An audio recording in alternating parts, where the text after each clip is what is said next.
itu gaya-gaya motivator, bukan seperti Ustadz. Ustadz Yusuf Mansur ini tidak layak untuk diberikan gelar Ustadz, dia motivator saja. Nah, saya nggak perlu harus ikut kubu Pak Darso, ataupun kubu UYM, ataupun kubu Pak Puspo, ataupun kubu Jia TV. Rumahnya ya menurut saya sih biasa-biasa saja dengan setingkat level UYM ya. Setelah saya ditolak untuk turut serta dengan Pak Syarif Klinik Hukum Santri untuk bertemu Yusuf Mansur dalam rangka meminta klarifikasi terkait polemik berbagai investasi yang menyangkut dirinya, saya berusaha mencari tahu apa hasil dari klarifikasi yang diklaim Pak Syarif sebagai bentuk tabayun tersebut. Salah satu pernyataan yang saya dapatkan adalah pengakuan Pak Syarif atas pernyataan Yusuf Mansur dalam hal investasi batubara. Melalui Pak Syarif, Yusuf Mansur membantah pernah presentasi menawarkan bisnis batubara di dalam Masjid Darussalam dan juga menyebut jamaah Jabal Nur adalah pembohong dan penebar fitnah.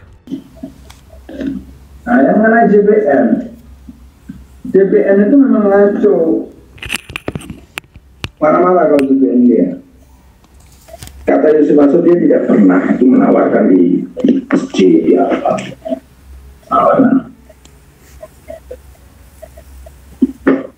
Nggak pernah di masjid katanya. Iya, dia nggak pernah menawarkannya di masjid. Terus di mana? Bohong. Jadi orang-orang itu bohong gitu. Nah, saya menawarkan investasi di masjid.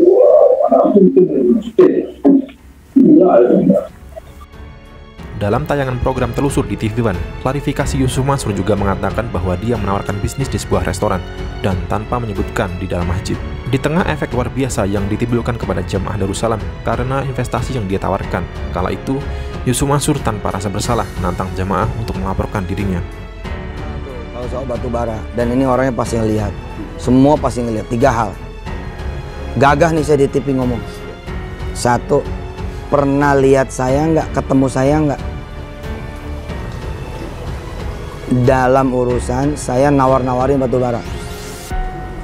Kalau ketemu di ceramah, beda dong bos. Kok ketemu kok sama si Ustadz? Si Ustadz ada orang batu bara kok. Ya beda dong bos, mana gua tahu juga dia penipu. 1, bener-bener saya nyewa restoran, lalu saya bilang, ini ada bisnis batu bara bagus. Lo ikut.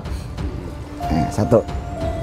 2, irisannya tadi sama yang tadi, pernah dengar langsung nggak dari saya? Yang ketiga, transfernya kemana? Kemudian saya berusaha mengkonfirmasi dan mencari tahu bagaimana investasi Jabal Nur ini terbentuk. Saya berhasil menemui beberapa jamaah yang berhubungan langsung dengan investasi batubara ini. Waktu itu ada presentasi ya, Ustadz Yusuf Mansur itu sama teman-teman. Karena saya itu marbot kan nggak tahu, istilahnya kelasnya marbot ya. Ustadz Yusuf Mansur datang lagi. Tetapi membawa presentasi. Waktunya diambil setelah sholat. Jadi posisinya bangunan ini belum ada. Bangunan itu masih yang ada tembok utama itu ya. Tembok utama yang di atas itu.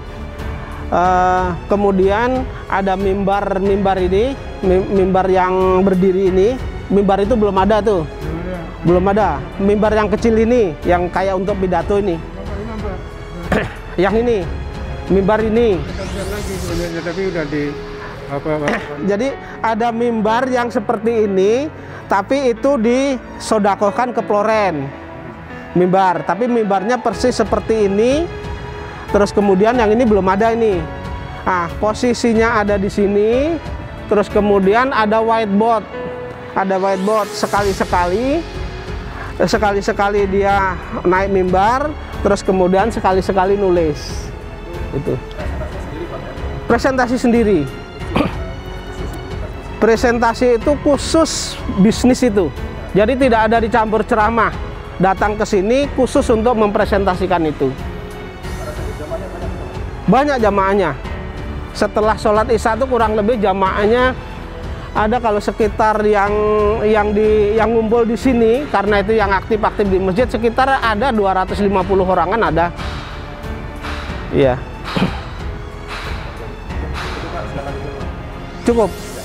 Cukup saya kira itu ya.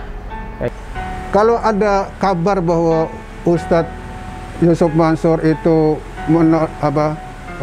menolak diberitakan pernah presentasi atau ceramah di Darussalam, maka akal sehat kita bisa bicara.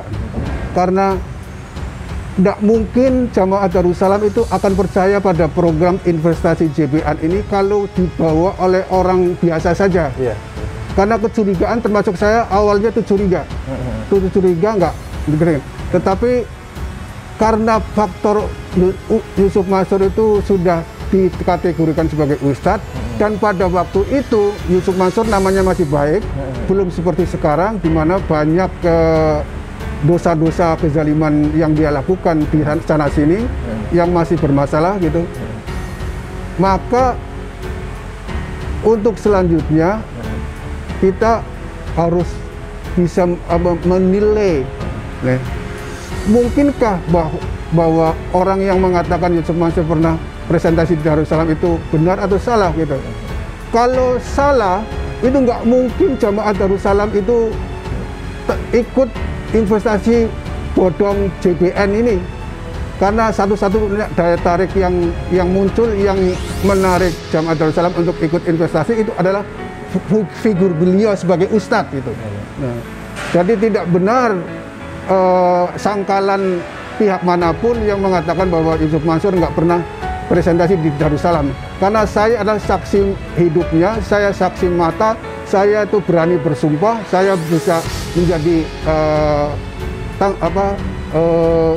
bukti akan keberadaan Yusuf Mansur pernah presentasi di Darussalam dalam konteks menawarkan program investasi yang dikaitkan dengan sedekah. Lalu, siapa yang benar dan bicara sesuai fakta, dan siapa yang berbohong terkait polemik investasi Jabal Nur Batubara? Ya, siapapun itu, biarkan Allah lah yang balasnya.